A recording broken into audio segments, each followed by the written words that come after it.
ಎಲ್ಲ ಪತ್ರಕರ್ತ ಮಿತ್ರರಲ್ಲಿ ವಂದನೆಗಳನ್ನು ಸಲ್ಲಿಸುತ್ತಾ ಇವತ್ತು ಪತ್ರಿಕಾಗೋಷ್ಠಿ ಕರೆದಿರುವ ಉದ್ದೇಶ ಏನಪ್ಪ ಅಂದರೆ ತಮಗೆಲ್ಲರಿಗೂ ಗೊತ್ತಿದ್ದಂಗೆ ಒಳ ಮೀಸಲಾತಿಯಲ್ಲಿ ಬಂಜಾರ, ಬೋವಿ, ಕೊರಚ, ಕೊರ್ಮ ಸಮುದಾಯಗಳಿಗೆ ಏನಿವತ್ತು ಸರ್ಕಾರದಲ್ಲಿ ಅನ್ಯಾಯ ಆಗಿದೆ. ಈ ಅನ್ಯಾಯದ ವಿರುದ್ಧ ಇದರ ಹಿಂದೆನೂ ನಾವು ಪತ್ರಿಕಾಗೋಷ್ಠಿ ಮಾಡಿವಿ. ಪ್ರತಿ ಜಿಲ್ಲೆಯಲ್ಲಿನೂ ರಾಜ್ಯಾದ್ಯಂತ ಎಲ್ಲ ಕಡೆ ಹೋರಾಟಗಳು ಆಗಿದ್ದಾವೆ. ಈಗ ಇಷ್ಟೆಲ್ಲ ಮಾಡಿದರೂ ಸಹ ರಾಜ್ಯ ಸರ್ಕಾರ ತಗೊಳ್ತಿರುವಂಥ ನಿರ್ಧಾರಗಳು ತಪ್ಪು ನಿರ್ಧಾರಗಳನ್ನು ಇದನ್ನು ಮತ್ತೊಮ್ಮೆ ಪರಿಶೀಲಿಸಬೇಕಂತೇಳಿ ಒಂದು ಮನವಿ ಮಾಡ್ತಾ ಇದ್ದೀವಿ. ತಮ್ಮ ಮುಖಾಂತರ ನಮ್ಮ ಜಿಲ್ಲೆಯ ಎಲ್ಲ ಶಾಸಕರು ಹಾಗೂ ಸಚಿವರಲ್ಲಿ ಒಂದು ವಿನಂತಿನೂ ಮಾಡ್ಕೊತೀವಿ. ಇದು ಏನು ಸುಪ್ರೀಂ ಕೋರ್ಟಿನ ಗೈಡ್ಲೈನ್ಸ್ ಇತ್ತು, ಎಂಪೆರಿಕಲ್ ಡಾಟಾ ಆಗಿರ್ಬೋದು, ಶೈಕ್ಷಣಿಕ ಅದೇನು ಸ್ಟೇಟಸ್ ಆಗಿರ್ಬೋದು, ಅಥವಾ ಸರ್ಕಾರಿ ಸೇವೆಯಲ್ಲಿ ಯಾರ್ಯಾರು ಏನೇ ಸ್ಟೇಟಸ್ ಇದೆ ಅದನ್ನೆಲ್ಲ ಸರಿಯಾಗಿ ಪರಿಶೀಲನೆ ಮಾಡಬೇಕಾಗಿತ್ತು. ಇದೇನು ಅದರ ಜೊತೆಗೆ ರೋಸ್ಟರ್ ಮಾಡಬೇಕಾದ್ರೂ ಒಂದು ಪದ್ಧತಿ ಇದೆ. ಇವತ್ತು ಏನು ಮಾಡಿದ್ದಾರೆ ಅಂದರೆ ಬಂಜಾರ, ಬೋವಿ, ಲಂಬಾಣಿ ಸಮಾಜಗಳಿಗೆ ಒಂದು ಮರಣ ಶಾಸನವನ್ನು ಬರೆದಂತಾಗಿದೆ. ಇದರ ವಿರುದ್ಧವಾಗಿ ನಾವು ಎಲ್ಲ ಸಚಿವರಲ್ಲಿ ವಿನಂತಿ ಅದ, ಒಂದು ವೇಳೆ ಇವತ್ತೇನು ಈ ರೋಸ್ಟರ್ ಮಾಡಿದ್ದಾರೆ ಆಮೇಲೆ ಇದು ಪರಿಷ್ಕರಣೆ ಆಗಬೇಕಂತೇಳಿ ಸಾಕಷ್ಟು ನಾವು ಮನವಿನೂ ಕೊಟ್ಟಿದ್ದೀವಿ. ದಿನಾಂಕ 17/12/25 ನಾವು ಬೆಳಗಾವಿ ಚಲೋ ಅಂತ ಒಂದು ಹೋರಾಟ ಮತ್ತೆ ಇಟ್ಕೊಂಡಿದ್ದೀವಿ. ಇವತ್ತು ಇದರಲ್ಲಿ ನಮ್ಮ ಸಮುದಾಯಗಳಿಗೆ ಏನೇನು ಅನ್ಯಾಯ ಆಗಿದೆಪ್ಪ ಅಂದರೆ, ಯಾವ ಮಾನ್ಯ ಸರ್ವೋಚ್ಚ ನ್ಯಾಯಾಲಯದ ಆದೇಶ ಆಗಿತ್ತು ಆ ಆದೇಶಗಳನ್ನು ಗಾಳಿಗೆ ತೂರಿ ಸರ್ಕಾರ ಏನು ಒಂದು ರಾಜಿ ಪಂಚಾಯತಿ ಮಾಡುವ ಪರಿಸ್ಥಿತಿ ಒಳಗೆ ಇವತ್ತು ನೀ ಆರು ತಗೋ ನಾ ಆರು ತಗೋ ಅವ್ರಿಗೆ ಎಲ್ಲರಿಗೂ ಕೂಡಿ ಬೇರೆದವರಿಗೆ 5% ಕೊಡುವ ಅನ್ನೋಂಥ ಒಂದು ರಾಜಿ ಪಂಚಾಯತಿ ಏನು ಮಾಡಿದ್ದಾರೆ. ಇದು ಕಾನೂನು ಬಾಹಿರದ ಅವೈಜ್ಞಾನಿಕವಾಗಿ ಅದಂಥೇಳಿ ನಾನು ಹೇಳಕ್ಕೆ ಇಷ್ಟಪಡ್ತೀನಿ. ಹೀಗೆ ಸುಪ್ರೀಂ ಕೋರ್ಟಲ್ಲಿ ಏನು ಹೇಳಿದ್ರಪ್ಪ ಅಂದರೆ, ಸಾಮಾಜಿಕ, ಆರ್ಥಿಕ, ರಾಜಕೀಯ, ಶೈಕ್ಷಣಿಕ, ಉದ್ಯೋಗಿಕ, ಹಿಂದುಳಿದ ಜಾತಿಗಳ ಒಳ ಮೀಸಲಾತಿಯ ಪ್ರಾಧಾನ್ಯತೆ ನೀಡಬೇಕು. ಯಾವ್ಯಾವ ಸಮುದಾಯಗಳಿಗೆ ಯಾವ ಜನಾಂಗ ಎಷ್ಟರ ಮಟ್ಟಿಗೆ ಶೈಕ್ಷಣಿಕವಾಗಿ ಮುಂದೆ ಹೋಗಿದ್ದಾರೆ ಅಂಥೇಳಿ ಇದರ ಬಗ್ಗೆ ಸರಿಯಾಗಿ ವರದಿ ಕೊಡಬೇಕಂತ ಹೇಳಿದರು. ಅದರ ಪ್ರಕಾರ ಒಂದು ನಮ್ಮ ಸರ್ಕಾರ ಏನು ಮಾಡಿತು ಅಂದ್ರೆ, ನ್ಯಾಯಮೂರ್ತಿ ನಾಗಮೋಹನ್ ದಾಸ್ ಅವರನ್ನು ಒಂದು ಸಮಿತಿ ಮಾಡಿ ಆ ಸಮಿತಿಯ ವರದಿ ಕೇಳಿದರು. ಆ ವರದಿಯಲ್ಲಿ ಇದ್ದಂಥ ಅಂಶಗಳೇ ಬೇರೆ, ಇಲ್ಲಿ ಇವರೇನೋ ಜಾರಿ ಮಾಡಿದ್ದಾರೆ ಈ ಅಂಶಗಳೇ ಬೇರೆ. ಆದ್ದರಿಂದ ಇವರು ಏನು ರೋಸ್ಟರ್ ಬಿಂದು ಮಾಡಿದ್ದಾರೆ, ಈ ರೋಸ್ಟರ್ ಬಿಂದುವನ್ನು ತಿದ್ದುಪಡಿ ಮಾಡಬೇಕು. ಸಿಂಗಲ್ ವಿಂಡೋ ಪದ್ಧತಿ ಜಾರಿ ಮಾಡಬೇಕಂತೇಳಿ ನಮ್ಮದು. ಯಾಕಂದರೆ ಎಲ್ಲ ಸಮುದಾಯಗಳಿಗೂ ಏನೇ ಒಂದು ನೇಮಕಾತಿ ಕರೀಲಿ ಅಥವಾ ಶಿಕ್ಷಣದಲ್ಲಿ ಎಲ್ಲರಿಗೂ ಅದರಲ್ಲಿ ಅನುಕೂಲ ಆಗಬೇಕು. ABC ಅಂತ ಮಾಡಿದಾಗ ಏನಾಗುತ್ತೆ ಅಂದರೆ, ಈಗ ಎದಲ್ಲಿ 4 ಪೋಸ್ಟ್ ಇರ್ತಾವೆ, ಅವಾಗ 4 ಮಂದಿ ನಾವು ಹೋಗ್ಬಿಟ್ರೆ ಈ ಕಡೆ ಉಳಿದ ಎಲ್ಲ ಸಮುದಾಯಗಳಿಗೂ ಅನ್ಯಾಯ ಆಗ್ತದೆ. ಮತ್ತು ನಾವು ಈ ಕಡೆ B ತೊಗೊಂಡಾಗ ಬಿದವ್ರು ಇವ್ರು ತೊಗೊಂಡ್ರೆ ಮತ್ತು ಈ ಸಿದವರು ಅತಿ ಕೊನೆಯದಾಗ ಹೋಗ್ತಾರೆ. ಸೊ ಅದರಿಂದ ಸರ್ಕಾರ ಈ ರೋಸ್ಟರ್ನ ತಿದ್ದುಪಡಿ ಮಾಡಬೇಕು. ಆಮೇಲೆ ಟೋಟಲಿ ಈ ಅವೈಜ್ಞಾನಿಕ ಆದಂಥ ಏನು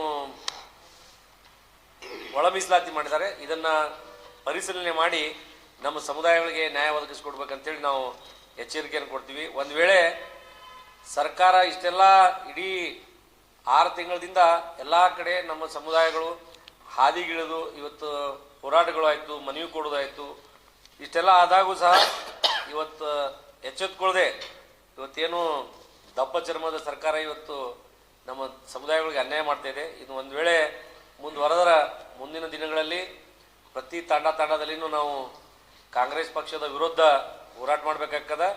ಮತ್ತು ತಾಂಡಗಳಲ್ಲಿ ಇದರ ಹಿಂದಿನ ಸರ್ಕಾರದಲ್ಲಿ BJP ಸರ್ಕಾರದಲ್ಲಿ ಇದನ್ನೇನು ಮಾಡಿದ್ರು, ಅವಾಗ ಏನು ತಾಂಡಾ ಬಚಾವ್ BJP ಹಟಾವ್ ಅಂತೇಳಿ ಒಂದು ಆಂದೋಲನ ಕಾಂಗ್ರೆಸ್ದವ್ರು ಮಾಡಿದರು.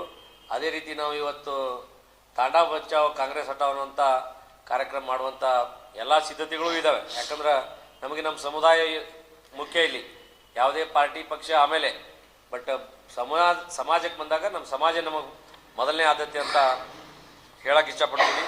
ಆದ್ದರಿಂದ ಎಲ್ಲ ನಮ್ಮ ಸಮಾಜದ ಪಕ್ಷಾತೀತವಾಗಿ ಎಲ್ಲ ನಾಯಕರಲ್ಲಿ ಒಂದು ವಿನಂತಿ ಏನಪ್ಪ ಅಂದರೆ, ನಾಳೆ 17ನೇ ತಾರೀಕೇನು ಬೆಳಗಾವಿ ಚಲೋ ಒಂದು ಹೋರಾಟ ಇದೆ. ಈ ಹೋರಾಟದಲ್ಲಿ ಪಕ್ಷಾತೀತವಾಗಿ ಎಲ್ಲರೂ ಭಾಗವಹಿಸಬೇಕು. ನಮ್ಮ ಸಮಾಜಕ್ಕೆ ಆಗಿರುವಂಥ ಅನ್ಯಾಯದ ವಿರುದ್ಧ ನಾವು ನಮ್ಮ ಕೂಗನ್ನು ಮಾನ್ಯ ಮುಖ್ಯಮಂತ್ರಿಗಳಿಗೆ, ಮಾನ್ಯ ಸಚಿವರಿಗೆ ಹಾಗೂ ಉಪಮುಖ್ಯಮಂತ್ರಿಗಳಿಗೆ ಮುಟ್ಟಿಸಿ ಇದರಲ್ಲಿ ನಮಗೆ ನ್ಯಾಯ ದೊರಕಿಸಿಕೊಡ್ಬೇಕಂತೇಳಿ ನಾವು ವಿನಂತಿ ಮಾಡೋದ. ಆದ್ದರಿಂದ 17ನೇ ತಾರೀಕು, ಇದೇ 17ನೇ ತಾರೀಕು ಎಲ್ಲರೂ ಬೆಳಗಾವಿಗೆ ಬರಬೇಕು. ಬೆಳಗಾವಿ ಚಲೋ ಒಂದು ಹೋರಾಟಕ್ಕೆ ಎಲ್ಲರೂ ಬೆಂಬಲಿಸಬೇಕಂತೇಳಿ ತಮ್ಮ ಮುಖಾಂತರ ಎಲ್ಲರೂ ನಾನು ವಿನಂತಿ ಮಾಡ್ಕೋತೀನಿ.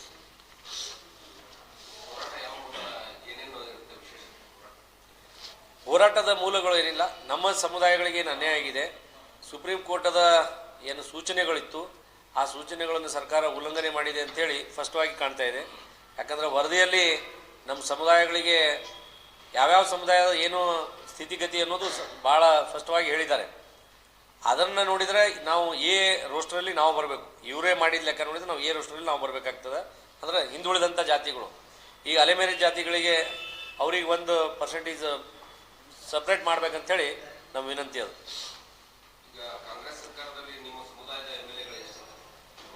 ಒಬ್ಬರೇ ಅದಾರೆ, ಓನ್ಲಿ 1%. ಹಾಂ, ಸಪೋರ್ಟ್ ಇದ್ದಾರೆ. ಅವರು ಬಂದಿದ್ರು ಮೊನ್ನೆ ಮೀಟಿಂಗಿಗೆ ಬೆಂಗಳೂರಲ್ಲಿ ಒಂದು ಮೀಟಿಂಗ್ ತೊಗೊಂಡಾಗ ಎಲ್ಲ MLAಗಳು, ಮಾಜಿ MLAಗಳು ಕೂಡಿದಾಗ ಅವರು ಬಂದಿದ್ದರು. ಅವರು ಸೂಚನೆಗಳನ್ನು ಕೊಟ್ಟಿದ್ದಾರೆ. ಮತ್ತು ಈ ಹೋರಾಟ ಸಮಿತಿಯಲ್ಲಿ ಅವರು ಇದ್ದಾರೆ.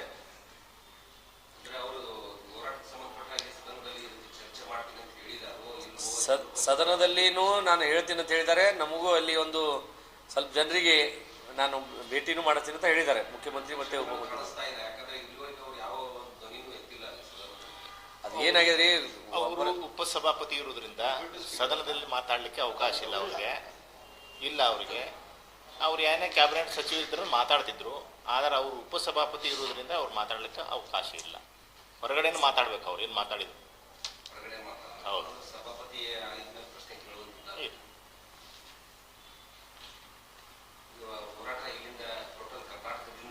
ಟೋಟಲ್ ಒಟ್ಟಾರೆ ಇಡೀ ಕರ್ನಾಟಕದಿಂದ ನಮ್ಮ ಸಮಾಜದ ಎಲ್ಲ ನಮ್ಮ ಬಂಜಾರ, ಬೋವಿ, ಕೊರ್ಚ, ಕುರ್ಮ ಎಲ್ಲ ಸಮುದಾಯದವರು ಅಲ್ಲಿ ಬೆಳಗಾವಿಗೆ ಬರ್ತಾರೆ. ಇಡೀ ಕರ್ನಾಟಕದಿಂದ ಯಾವ ರೀತಿ ಬೆಂಗಳೂರಲ್ಲಿ ಫ್ರೀಡಮ್ ಪಾರ್ಕಲ್ಲಿ ಒಂದು ಹೋರಾಟ ಮಾಡಿದ್ದೀವಿ, ಅದೇ ರೀತಿ 17ನೇ ತಾರೀಕು ಇಲ್ಲಿ ಬೆಳಗಾವಿನಲ್ಲಿ ಹೋರಾಟ ಮಾಡುವ ಮುಖಾಂತರ ಈ ವಿಷಯನ ನಮ್ಮ ಮುಖ್ಯಮಂತ್ರಿಗಳಿಗೆ ತಲುಪಿಸುವಂಥ ಪ್ರಯತ್ನ ಮಾಡ್ತೀವಿ. 10,000 ಅಂತ ಅಂದ್ಕೊಂಡಿದ್ದೀವಿ ಸರ್. ಹಾಂ, ಬಟ್ ಪರ್ಮಿಷನ್ ಇಲ್ಲ, ಹಾಗಾಗಿ ಸಮಸ್ಯೆ ಇದೆ. ಪರ್ಮಿಷನ್ ಎಷ್ಟು ಜನರಿಗೆ ಕೊಡ್ತಾರೆ ಅದರ ಮೇಲೆ ನಿರ್ಧಾರ ಆಗೋದು. ಹೋರಾಟ ಇದೆ, ಅವ್ರು ಎಷ್ಟು ಜನ ಅರೆಸ್ಟ್ ಮಾಡ್ತಾರೆ ಮಾಡಲಿ, ಎಲ್ಲಿ ಜೈಲಿಗೆ ಕಳಿಸ್ತಾರೆ ಕಳಿಸ್ಲಿ. ನಾವು ಶುರುವಾಗಿದ್ದೀವಿ. ಅವ್ರು ಪರ್ಮಿಷನ್ ಕೊಟ್ಟರು ಮಾಡ್ತೀವಿ, ಪರ್ಮಿಷನ್ ಕೊಡದೇ ಇದ್ರು ಮಾಡ್ತೀವಿ. ಟೆಂಟ್ ಪರ್ಮಿಷನ್ ಕೊಟ್ಟಿದ್ದೀವಿ. ಅವರು ಲಿಮಿಟ್ ಅಂತ, ಜನರ ಲಿಮಿಟ್ ಅಂತ ಹೇಳ್ತಾ ಇದ್ದಾರೆ. ನಾವು ಲಿಮಿಟ್ ಬೇಡ, ಯಾಕಂದರೆ ಇದು ಒಬ್ಬರದು ಇಬ್ಬರದು ಹೋರಾಟ ಅಲ್ಲ, ಇಡೀ ಸಮುದಾಯಗಳು ನಾಲ್ಕು ಸಮುದಾಯಗಳು ಇರೋದ್ರಿಂದ ನಾವು ಜನರಿಗೆ ಬೇಡ ಅಂತಂದ್ರೂ ಹೇಳೋಕ್ಕಾಗಲ್ಲ. ಹಾಗಾಗಿ ಅದಕ್ಕೆ ನಮ್ಮ ಲಿಮಿಟ್ ಮಾಡಬೇಡ ಅಂತೇಳಿ ನಾವು ಮತ್ತೆ ರಿಪಿಟೇಷನ್ ಕೊಟ್ಟಿದ್ದೀವಿ ಅವರಿಗೆ ಮನವಿ.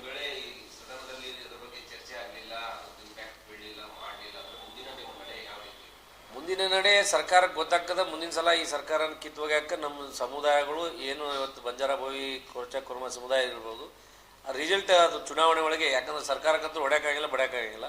ಅವರಿಗೆ ಸಂದರ್ಭ ಬರೋದು ಅವಾಗೆ ಚುನಾವಣೆಗೆ. ಆ ಚುನಾವಣೆಯಲ್ಲಿ ತಕ್ಕ ಪಾಠನ ಕಲಿಸ್ತಾರೆ ಸಮಾಜ.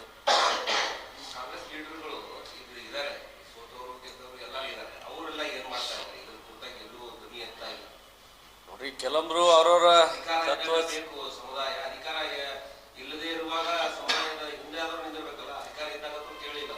ಎಲ್ಲರೂ ಬಂದಿದ್ದಾರೆ. ಆ್ಯಕ್ಚುಲಿ ಇವತ್ತು ನಮ್ಮ ಮಾಜಿ MLA ಅವರು ಪುನಃ ಹೋಗಿದ್ದಾರೆ, ಹಾಗಾಗಿ ಬಂದಿಲ್ಲ. ಈ ಪಕ್ಷಾತೀತವಾಗಿ ಇವರು ಕಾಂಗ್ರೆಸ್ದವ್ರು ಇದ್ದಾರೆ, ಅವ್ರು ಕಾಂಗ್ರೆಸ್ದವ್ರು ಇದ್ದಾರೆ, BJP ಅದ, JDS ಅದ, ಎಲ್ಲರೂ ಇದ್ದೀವಿ ಅಂತ ತೊಂದರೆ ಇಲ್ಲ. ಪಕ್ಷಾತೀತವಾಗಿ ಮಾಡ್ತಾ ಇರೋದು. ಒಬ್ಬರು ಈಗ ಬೇರೆ ಎಲ್ಲ ಕಡೆನೂ ಮಾಡಬೇಕಾಗಿತ್ತು. ಬಟ್ ಏನು ಸರ್ಕಾರ, ಕಾಂಗ್ರೆಸ್ ಸರ್ಕಾರದಿಂದ ಕೆಲವೊಂದು ಅವರಿಗೂ ಅಡೆತಡೆ ಇರ್ಬೋದು.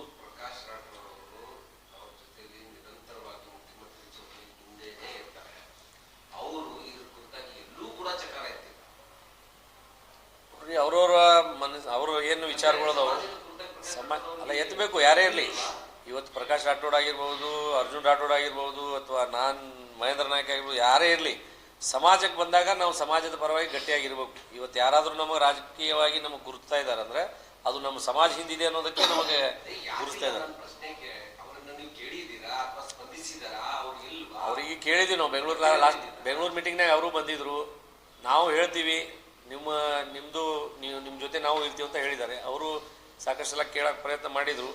ಬಟ್ ಇವತ್ತು ಕಾಂಗ್ರೆಸ್ ಸರ್ಕಾರ ಏನಾಗಿದ್ದಾರೆ ಅಂದರೆ, ಮೊನ್ನೆ ಕಾಂಗ್ರೆಸ್ ಎಲ್ಲ ಮಾಜಿ ಮತ್ತು ಹಾಲಿ ಇರ್ತಕ್ಕಂಥ ಎಮ್ ಎಲ್ ಎಗಳು ಕೂಡಿಕೊಂಡು ನಾವು ಕೂಡ ಸರ್ಕಾರಕ್ಕೆ ಇನ್ನೊಂದು ಗಮನ ಸೆಳೆಯೋಣ, ಎಲ್ಲರೂ ಕೂಡಿ ಪಕ್ಷಾತೀತವಾಗಿ ಹೋಗಿ ಕೇಳೋಣ ಅಂತ ಹೇಳಿ ನಮ್ಮಲ್ಲಿರ್ತಕ್ಕಂಥ ಎಲ್ಲ BJP JDS ಮತ್ತು ಕಾಂಗ್ರೆಸ್ ಪಕ್ಷದ ಎಲ್ಲ ಮುಖಂಡರುಗಳು ನಾವೆಲ್ಲರೂ ಕೂಡಿ ಕೇಳೋಣ ಅಂತೇಳಿ ಒಂದು ಒಪ್ಪಂದಕ್ಕೆ ಬಂದಿದ್ದಾರೆ. ಇಲ್ಲಿ ಪಕ್ಷಾತೀತವಾಗಿ ಎಲ್ಲರೂ ಹೋಗೋಣ ಅಂತೇಳಿ, ಪಕ್ಷದವರೇ ಕೇಳಬೇಕಂತೇನಿಲ್ಲ, ಪಕ್ಷಾತೀತವಾಗಿ ನಾವೆಲ್ಲರೂ ಹೋಗೋಣ. ಇನ್ನೊಂದು ಮಾತು ಅಂತಂದ್ರೆ, ಪ್ರಕಾಶ್ ರಾಠೋಡ್ ಅವರು ಈಗ ಇಲ್ಲಿಲ್ಲ, ಹೊರದೇಶದಲ್ಲಿದ್ದಾರೆ. ಅವರು 2.5 ತಿಂಗಳಾತ ಅವ್ರು ಹೋಗಿ, ಇಲ್ಲಿಲ್ಲ. ಅವರು ಬಂದ ಮೇಲೆ ಅವರು ಚರ್ಚೆಗೆ ಬರ್ತಾರೆ. ಅದನ್ನು ಮುಖ್ಯಮಂತ್ರಿಯವ್ರ ಜೋಡಿ ಮಾತಾಡಿ ಸರಿಪಡಿಸೋಣ ಅಂತ ಅವರು ಭಾಗಿಯಾಗಿದ್ದಾರೆ. ಇದರಲ್ಲಿ ಯಾರೂ ತಾರತಮ್ಯ ಮಾಡ್ತಾ ಇಲ್ಲ. ಎಲ್ಲ ಲೀಡರ್ಗಳು ತಮ್ಮ ಇದರ ಪ್ರಕಾರ ನಾವು ಹೊಂದಾಣಿಕೆ ಆಗಿಲ್ಲ. ಸಮಾಜ ಮುಖ್ಯ. ಅದರ ಜೊತೆಗೆ ಇಲ್ಲಿ ರಾಜಕೀಯ ಪಕ್ಷಗಳು ಬರ್ತವೆ ಹೋಗ್ತವೆ, ಆದರೆ ನಮಗೆ ಬಂಜಾರ ಸಮಾಜ ಮುಖ್ಯ ಅಂತ ಎಲ್ಲರೂ ಮಾತಾಡಿದ್ದಾರೆ ಅಂತ ಇದು.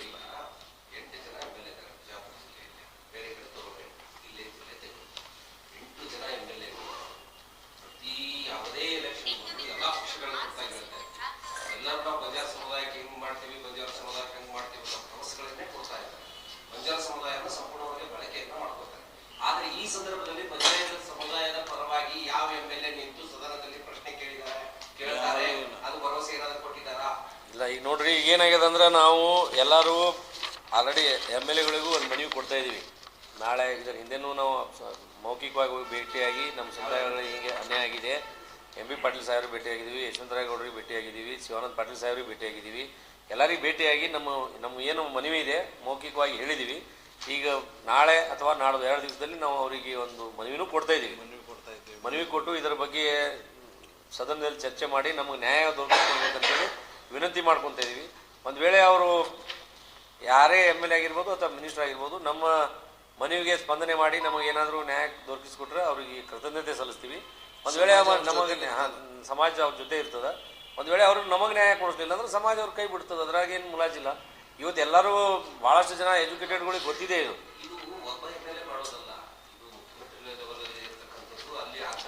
ಎಲ್ಲ MLA ಗಳು ಹೇಳ್ತೇನೆ.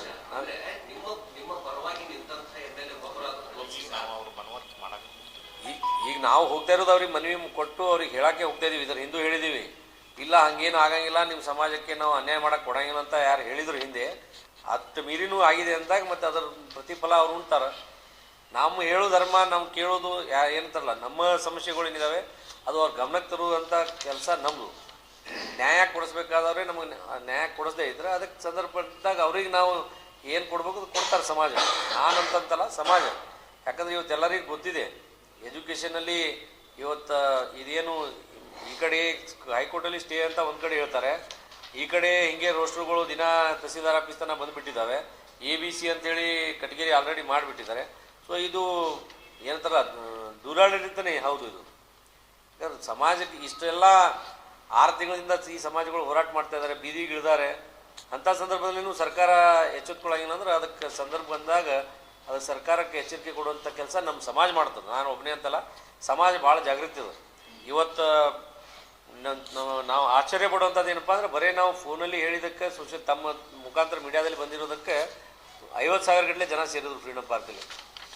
ಯಾರಿಗೂ ಏನಂತಾರೆ 10 ರೂಪಾಯಿ ಯಾರಿಗೂ ಕೊಡಲಾರ್ದೆ, ಬರೀ ಏನು ಸೋಷಿಯಲ್ ಮೀಡಿಯಾ ತಮ್ಮ ಮುಖಾಂತರ ಏನು ಎಲ್ಲ ಕಡೆ ಇಡೀ ಕರ್ನಾಟಕದಲ್ಲಿ ಇಂಥ ದಿವಸ ನಮ್ಮ ಸಮಾಜದ ಹೋರಾಟ ಅಂತೇಳಿ ಕರೆ ಕೊಟ್ಟರು. ಆ ಕರೆಗೆ ಜನ ಸ್ಪಂದನೆ ಮಾಡಿ ನೋಡಿದ್ರೆ ಮುಂದೆ ಬರುವಂಥ ದಿವಸದಲ್ಲಿ ಕಾಂಗ್ರೆಸ್ಸಿಗಂತರೂ 100% ಇದ್ರಾಗ ನಮಗೆ ಏನಾರ ಅನ್ಯಾಯ ಆಯ್ತಂದ್ರೆ ಆಮೇಲೆ ನಾವು ಯಾವ ಸಮುದಾಯಗಳ ಜೊತೆ ಅಥವಾ ಯಾರಿಗೂ ಅನ್ಯಾಯ ಆಗ್ಬೇಕಂತೇಳಿ ಅನ್ಯಾಯ ಮಾಡ್ಬೇಕಂದಂಥ ಸಮಾಜ ನಮ್ದಲ್ಲ. ಯಾವಾಗಲೂ ಎಲ್ಲರ ಜೊತೆ ಹೊಂದಾಣಿಕೆ ಮಾಡಿಕೊಂಡು ಎಲ್ಲರಿಗೂ ಒಳ್ಳೇದಾಗಲಿ ಅಂತ ಬಯಸಿದವ್ರು ನಾವು. ನಮ್ಮ ಸಮಾಜಕ್ಕೆ ಯಾರಾದರೂ ಅನ್ಯಾಯ ಮಾಡಿದ್ರೆ ಅವ್ರಿಗೆ ದೇವರಂತೂ 100% ನಾವೇನು ಮಾಡ್ಲಿಕ್ಕಂದ್ರೆ ನಮ್ಮ ಶಾಪ, ನಮ್ಮ ಸಮಾಜದ ಶಾಪ ತಟ್ಟುವುದೇ, ಅವರು ಹಾಳಾಗಿ ಹೋಗುವುದೇ. ನಮ್ಮ ಜಿಲ್ಲೆ ಅಲ್ಲ, ಪ್ರತಿಯೊಂದು ಶಾಸಕರಿಗೆ ಅಲ್ಲಿ ಅವ್ರವ್ರ ಜಿಲ್ಲೆಯಲ್ಲಿ ಕೊಡ್ತಾರೆ. ನಾವು ಆಲ್ ಇಂಡಿಯಾ ಬಂಜಾರ ಸೇವಾ ಸಂಘದಿಂದ ನಾವು ನಮ್ಮ ವಿಜಯಪುರದಲ್ಲಿ ಎಲ್ಲ ಶಾಸಕರು